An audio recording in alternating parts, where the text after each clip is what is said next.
जिंदगी वो दरिया है जिसकी तेज लहरों में आदमी को बहना है।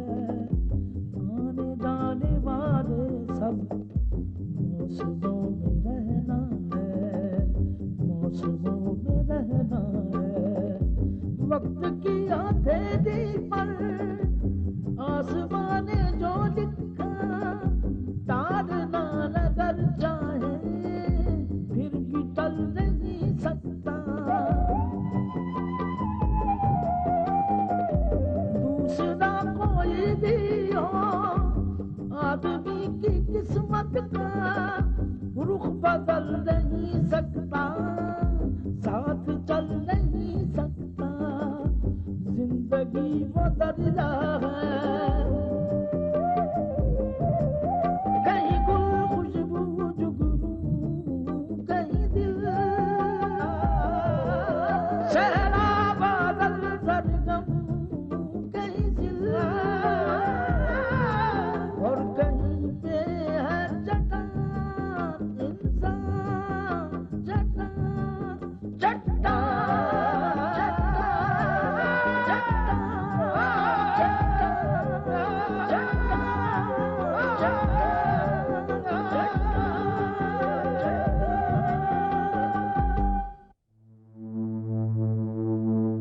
एक बार तुम उस घर में घुस जाओ, फिर शमशेर राज को उसके घर से बिल्कुल वैसे ही निकालना जैसे उसने तुम्हारी मां को निकाला था। अब्बू आप टैक्सी चलाना छोड़ दीजिए। क्या टैक्सी चलाना छोड़ दूंगा तो करूंगा क्या? क्या मैं आपसे पूछ सकता हूं कि मैंने मां की सोच के बारे में इस अखबार में क्या ऐड आई है? आपका पोता मिल गया है। क्या? वो होटल अल मुरजान में वेटर की नौकरी करता है। अजीब, अजय से मेरी 2 बार मुलाकात हुई है और अच्छी नहीं हुई है। हम आपके दादा हैं। मगर मैं आपका पोता नहीं हूं। दादू, मैं लेकर आऊंगी अजय भैया को।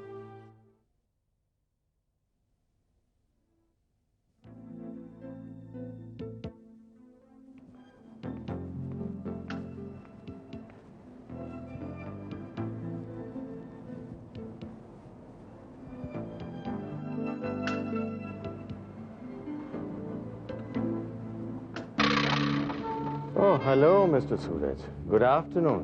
Good afternoon. माफ कीजिएगा, मैंने आपको पहचाना नहीं।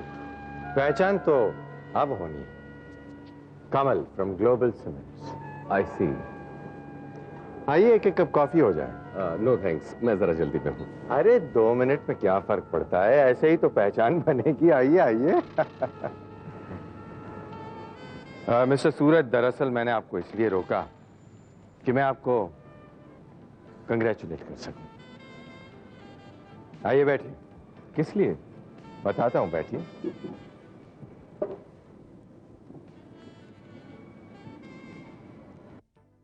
आपने अपनी कंपनी के नए सॉफ्टवेयर की कैंपेन जो रिलीज की है वो काबिल-ए-दाद है। आपने शमशेराज कंबाइंस को डूबने से बचा लिया। मैंने ऐसा कुछ नहीं किया साहब, ये तो मैंने अपने काम और नौकरी के साथ वफादारी की है बस। आपके इस ख्याल से मैं मुतासिर हुआ हूं। Mrs Purnima Raj is a lucky woman to have you. It's mutual. आपकी सादगी, आपका ये लो प्रोफाइल रखने का अंदाज हमें बहुत पसंद आया। जिंदगी में आगे कभी मेरी जरूरत पड़े तो जरूर याद कीजिए। जी जरूर।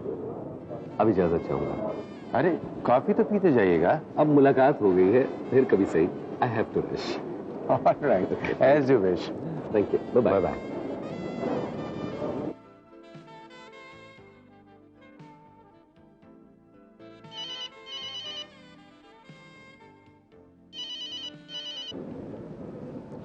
हेलो। हाँ कमल अंकल, मैं अजय बोल रहा हूँ। हाँ जय, क्या हुआ? कुछ नहीं, बस वही हुआ जो हम चाहते थे। शमशेर राज मुझे अपने घर ले जाने आया था, लेकिन मैंने उसको भगा दिया। गुड। अब तुम्हें क्या लगता है, तुम्हें मनाने के लिए वो किसे भेजेंगे? पूजा को भेजेगा। ठीक है अजय, हैंडल दिस केयरफुली। और सुनो, इस बार घर चले जाना। घर में जाकर थोड़ा रूखा व्यवहार भी करना, बाकी मैं संभाल लूंगा। ऐसी चाल चलूंगा कि गेम खेलने वाले भी चकरा कर रह जाएंगे। Okay, all the best. Okay uncle, bye.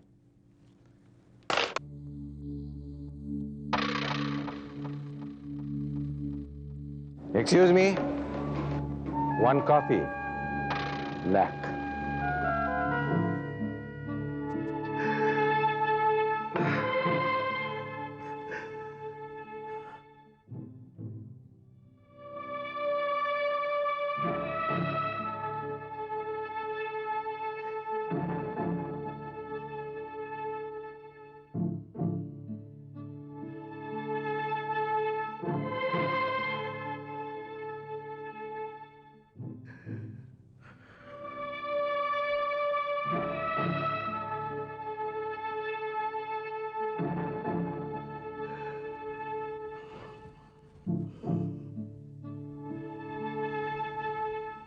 क्या बात है अब्बू, आप इतने परेशान क्यों लग रहे हैं? पुत्र, 2 दिन से कोशिश कर रहा हूं कि टैक्सी न चलाऊं, पर पता नहीं क्यों खुद ब खुद मेरे पांव उठते हैं और टैक्सी की तरफ चले जाते हैं। मैं टैक्सी चलाना नहीं छोड़ सकता। कोई बात नहीं अब्बू, मुझे तो फख्र इस बात का है, कम से कम आपने मेरी खुशी के लिए कोशिश तो की। आपकी ये कोशिश ही मेरे लिए काफी है। पुत्र, हाँ अब्बू, अगर आपकी खुशी इसमें है कि आप टैक्सी चलाएं, तो फिर ठीक है, आपकी खुशी में ही मेरी खुशी है। पुत्र, अगर तू बाप की खुशी के लिए इतना कर सकता है, तो क्या तेरा बाप तेरी खुशी के लिए कुछ नहीं कर सकता? आज से गुलखान टैक्सी नहीं चलाएगा। ये ले पुत्र, टैक्सी का चाबी चाय से बेच दे।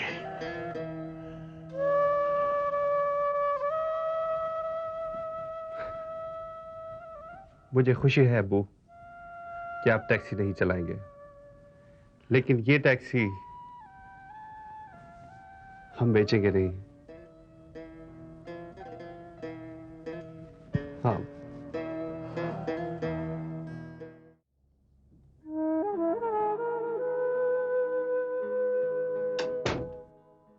भैया आओ पूजा।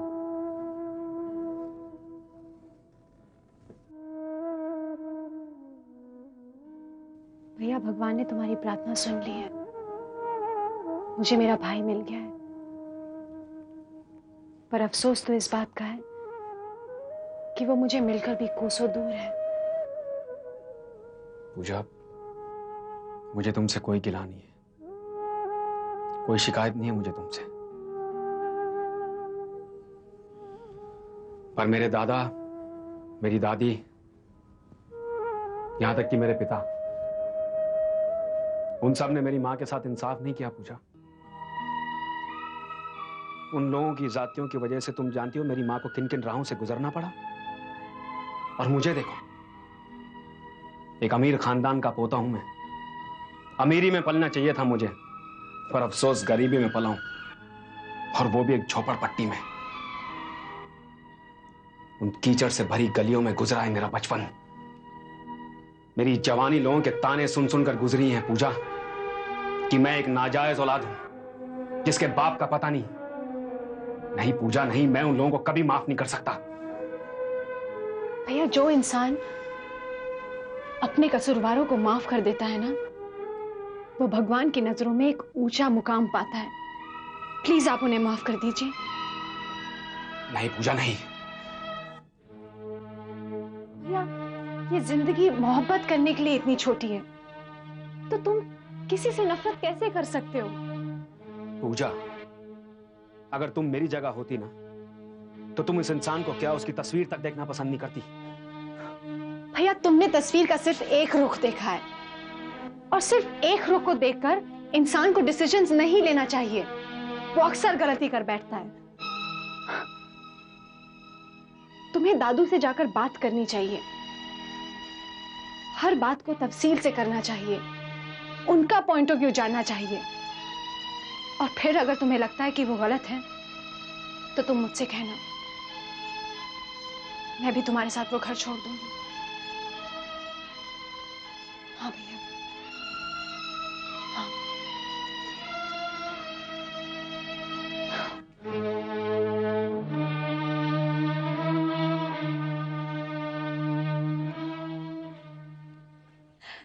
दादी माँ, आओ ना आजू भैया। दादू देखो मैं किसे लेकर आई हूँ।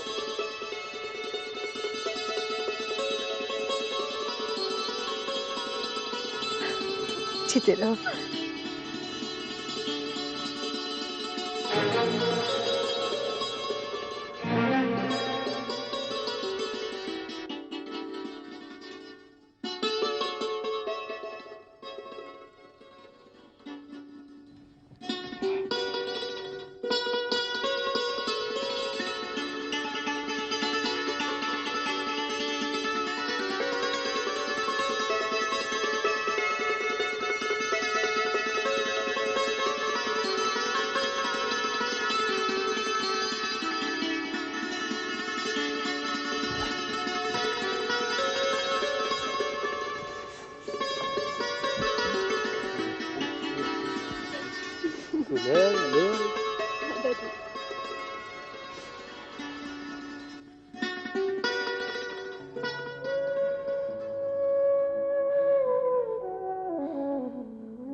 हेलो। अस्सलाम वालेकुम। वालेकुम अस्सलाम पुत्र। कैसी तबीयत है अबू आपकी? अभी भी गोली खाई है, असर करने में थोड़ा वक्त तो लेगी ना पुत्र। तो फिर मैं आता हूँ, डॉक्टर के पास चलते हैं। ओ नहीं नहीं, तू अभी क्या करेगा आके? तू अपना काम कर और फिर शाम तक तो मैं ठीक भी हो जाऊंगा पुत्र।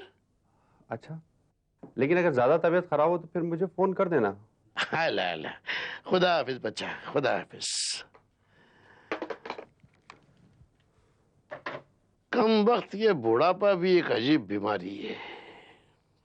काम करता रहा तो इसका एहसास ही नहीं हुआ, और अब जब काम छोड़ा है तो वैसा लगता है कि जिस्म में जान ही नहीं है।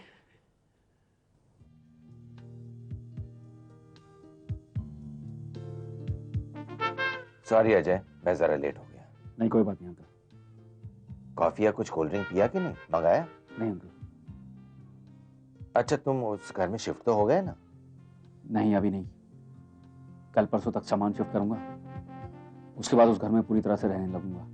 बस एक बात ध्यान में रहे अजय, तुम्हें उस घर को दीमक की तरह चाटना है।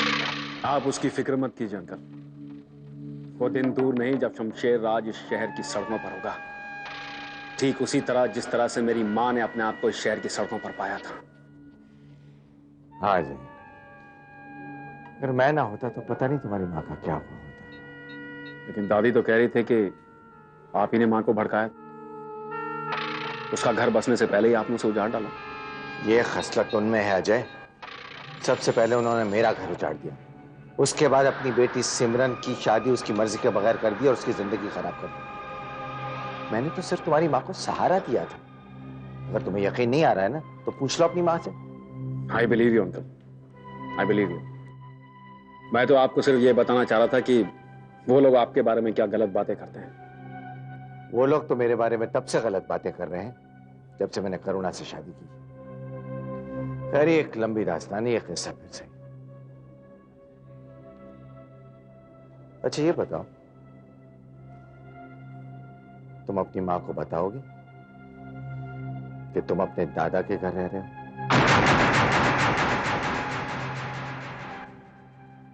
नहीं। माँ जी, अजय ने जिस अंदाज से मेरी तरफ देखा था, मुझे लगता है वो मुझे पसंद नहीं करता है। तुम्हें गलतफहमी हुई है पूर्णिमा। अगर वो ऐसा लड़का होता तो वो हमारे घर की दहलीज बिल्कुल ना पार करता। माँ जी, मैंने उसकी आंखों में अपने लिए नफरत ही देखी है। वो आप लोगों का खून है, वो आपको माफ कर देगा, लेकिन मैंने उसकी माँ से उसका हक छीना है। तुम्हारी शादी विशाल से आरती के तलाक के कई महीने बाद हुई थी। तुमने आरती का हक नहीं छीना है बेटे। मेरे ख्याल से तुम्हें अपने दिल से ये ख्याल निकाल देना चाहिए। और अगर अजय की तरफ से थोड़ा सा भी खिंचाव महसूस करो तो उसे अपने प्यार से दूर करने की कोशिश करना। प्यार से दुश्मनों को भी जीता जा सकता है बेटी। और फिर ये तो हमारा अपना है। जी माँ जी। देखो बेटे, हम नहीं चाहते कि वो इस घर से दूर चला जाए। हम इसे बर्दाश्त नहीं कर पाएंगे।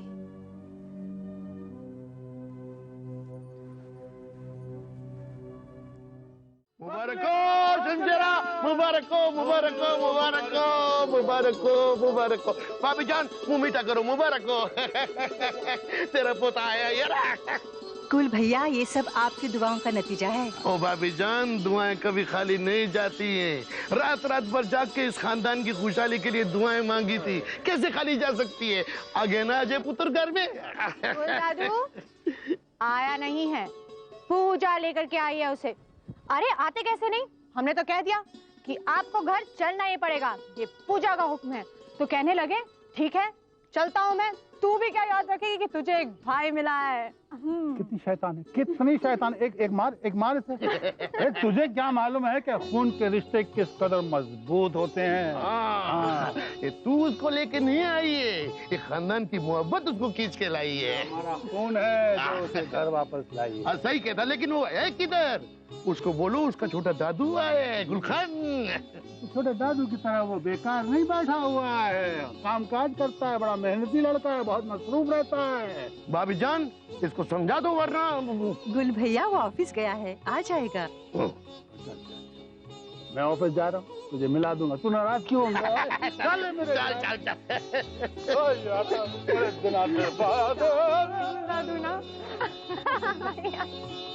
कमल साहब, आपकी किस्मत का सितारा तो बहुत बुलंद है। पिछले 6 महीनों में आपकी कंपनी ने फिर 5 मिलियन का प्रॉफिट दिखाया है। इसका क्रेडिट आपकी मेहनत को जाता है मिस्टर मैथ्यू। अगर आप ना होते ना तो कंपनी इतना ज्यादा प्रॉफिट ना दिखा पाती। हम तो नौकर है साहब, अपने फर्ज को अंजाम दे रहे हैं। पर उसके बदले में आपको मिल क्या रहा है? मेरे जख्म पर नमक मत लगाइए मिस्टर चोपड़ा।